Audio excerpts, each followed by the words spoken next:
Good morning. আজকে আমি একটা আমার ওয়ান অফ মাই ফেভারিট মাছ চিংড়ির রেসিপি শেয়ার করছি। একটা একদমই ইজি সর্ষে চিংড়ি রেসিপি। আমি মাছগুলোকে ফার্স্টে ধুয়ে নিয়েছি ভালো করে, তারপরে নুন হলুদ মাখিয়ে মাছগুলোর মধ্যে একটা করে কাঠি ঢোকানো হয়েছে, দেখো, যাতে মাছগুলো মুড়িয়ে না যায়, একদম স্ট্রেট থাকে।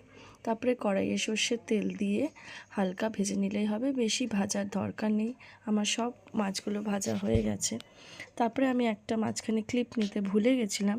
আমি একটা পেস্ট বানিয়েছিলাম সর্ষে, সাদা সর্ষে, কালো সর্ষে, পোস্ত দিয়ে একটা পেস্ট বানিয়েছিলাম। তারপরে কড়াইয়ে সর্ষের তেল আর কালো জিরা ফোড়ন দিয়ে ওই পেস্টটা দিয়ে দিয়েছিলাম। একটু নাড়াচাড়া করে আমি তার মধ্যে দুধ দিয়েছিলাম, নারকেলের দুধ।